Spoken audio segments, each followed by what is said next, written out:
भक्तों, हर हर महादेव। आइए रामायण नित्य पाठ्यक्रम में रामायण की चौपाइयों गायन करें, उनका भावार्थ समझें। रामायण पाठ्यक्रम में हम अयोध्या कांड के दोहा क्रमांक 330 के आगे का हम चौपाइयों गायन करेंगे, जिसमें भरत जी का चित्रकूट में सभा जुड़ी है। भरत जी प्रभु श्री रामचंद्र जी कह रहे हैं, उसी प्रसंग का हम गायन करेंगे, उन चौपाइयों गायन करेंगे। कथा अच्छी लगे तो YouTube चैनल को सब्सक्राइब जरूर करें, शेयर करें, जय श्री राम कमेंट करें। भरत सुभावन सुगम निगम हूँ, लघुमति चापल ताक बिछम हूँ। कहत सुनत सती भाव भरत को, सिय राम पद होई नरत को। भरत जी के स्वभाव का वर्णन वेदों के लिए सुगम नहीं है। मेरी तुच्छ बुद्धि की चंचलता को कवि लोग क्षमा करें। भरत जी के सद्भाव को कहते सुनते कौन मनुष्य सीता राम जी के चरणों में अनुरक्त न हो जाएगा। सुमिरत भरत ही प्रेम राम को, जहि न सुलभ तहि सरिस बाम को। देख दयाल दशा सब ही की, राम सुजानी जान जन जी की। भरत जी का स्मरण करने से जिनको श्री राम जी का प्रेम सुलभ न हुआ, उसके समान वाम अभागा कौन है। ऐसा बाबा गोस्वामी तुलसीदास जी कहते हैं कि जो भरत जी के प्रेम का वर्णन करे और उसे प्रभु श्री रामचंद्र से प्रेम न हो, तो उसके बराबर अभागा कौन ही है।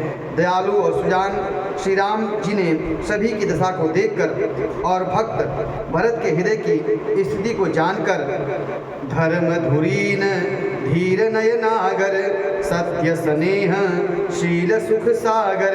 देश काल लखी समय समाजो, नीति प्रीति पालक रघुराजो। प्रभु धर्म धुरंधर, धीर नीति में चतुर, सत्य स्नेह शील और सुख के समुद्र, नीति और प्रीति को पालन करने वाले श्री रघुनाथ जी देश काल अवसर और समाज को देखकर कुछ बोले बचन बानी सर बसु से, हित परिणाम सुनति ससुरसु से। तात भरत तुम धर्म धुरीना, लोक वेद विद प्रेम प्रवीणा। तब प्रभु श्री रामचंद्र ने कहा, ऐसे वचन बोले मानो वाणी के सर्वस्व ही थे, परिणाम में हितकारी थे और सुनने में चंद्रमा के रस के सरीखे अमृत। उन्होंने कहा, हे तात भरत, तुम धर्म की धुरी हो, धारण करने वाले हो, धर्म की धुरी को धारण करने वाले हो और लोक और वेद को जानने तथा प्रेम में प्रवीण हो। कर्म वचन मानस विमल, तुम समान तुम तात, गुरु समाज लघुबंद गुण, कुसमय किम कही जात। हे तात, कर्म से, वचन से और मन से निर्मल तुम्हारे समान केवल तुम ही हो। गुरुजनों के समाज में और ऐसे कुसमय में छोटे भाई के गुण किस तरह कहे जा सकते हैं। जानहु तात तरनी कुल रीति, सत्य संध पृथु कीरति प्रीति। समय समाज लाज गुरुजन की, उदासीन हित अनहित मन की। हे तात, तुम सूर्य कुल की रीत को, सत्य प्रतिज्ञ पिताजी की कीर्ति और प्रीति को, समय समाज और गुरुजनों की लज्जा मर्यादा को तथा उदासीन मित्र और शत्रु सबके मन की बात को जानते हो। ऐसा प्रभु श्री रामचंद्र जी ने भरत जी से कहा। तुम ही विदित सब ही कर कर मुँह, आपन मोर परम हित धर्मो। मोहि सब भांति भरोस तुम्हारा, तदपि कहूँ अब शरय अनुसारा। प्रभु श्री रामचंद्र जी कहते हैं कि तुमको सब कर्मों का और अपने मेरे परम हित का धर्म का पता है। यद्यपि मुझे तुम्हारा सब प्रकार से भरोसा है, तथा मैं समय के अनुसार कुछ कहता हूँ। तात तातो बिनु बात हमारी, केवल गुरु कृपा संभारी। न तरु प्रजा परिजन परिवारो, हम ही सहित सब होत पुरारो। हे तात, पिता के बिना हमारी बात केवल गुरुवंश की कृपा ने ही संभाल रखी है, नहीं तो आज हमारे समेत प्रजा कुटुंब परिवार सभी बर्बाद हो जाते।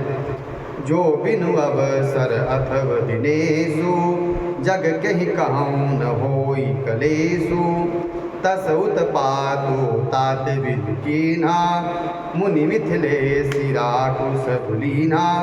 यदि बिना समय के सूर्यास्त हो जाए तो कहो जगत में किसको क्लेश नहीं होगा।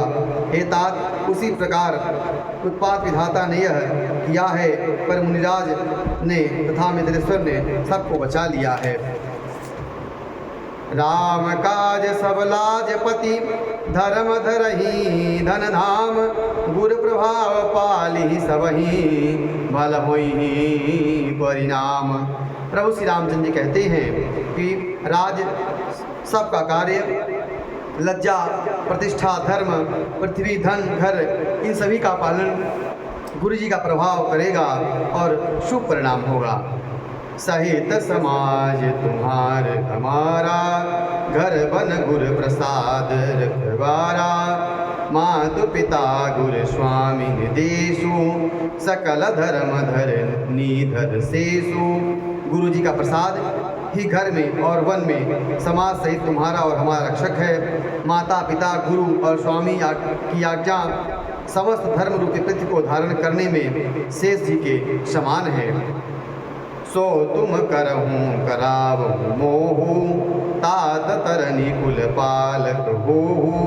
साधक एक सकल सिद्ध देनी कीरति सुगति भूतिमय बेनी। हे तात, तुम वही करो और मुझसे भी वही कराओ तथा सूर्य कुल के रक्षक बनो। साधक के लिए यह एक ही संपूर्ण सिद्धियों को देने वाली कीर्तिमयी और सदगमयी और ऐश्वर्यमयी त्रिवेणी है। सो विचार सही संकट भारी करहूँ प्रजा परिवार सुखारी। बाटी विपत्ति सब ही मोहि भाई तुम ही अवध भरी बड़ी कठिनाई। इसे विचार कर भारी संकट सहकर भी प्रजा और परिवार को सुखी करो। हे भाई, मेरी विनती सभी ने बांट ली है, परंतु तुमको तो अवधि 14 वर्ष तक बड़ी कठिनाई है। जाने तुम ही मृदु कहूँ कठोरा कुसमय तातन अनुचित मोरा। हो ही कुठाय सुगंध सहाय ओढ़ी है हाथ असनी हूँ के आघाई। तुमको कोमल जानकर भी मैं कठोर कह रहा हूँ। हे तात, बुरे समय मेरे लिए यह अनुचित बात नहीं है। वो अवसर में श्रेष्ठ भाई ही सहायक होते हैं। ब्रज के आघात भी हाथ ही रोके जाते हैं। सेवक कर पद नयन से मुख सो साहिब होई। तुलसी प्रीत की रीत सुनी सुकब सराही सोई। सेवक हाथ पैर और नेत्रों के समान, स्वामी और स्वामी मुख के समान होना चाहिए। तुलसीदास जी कहते हैं कि सेवक स्वामी ऐसी प्रीत रीत सुनकर सुकवि उनकी सराहना करते हैं। आज के प्रसंग में इतना ही। आगे कल में हम आगे की चौपाई गायन करेंगे, उनका भावार्थ समझेंगे। कथा अच्छी लगी हो तो YouTube चैनल को सब्सक्राइब जरूर करें, शेयर करें। जय श्री राम कमेंट करें। हर हर महादेव।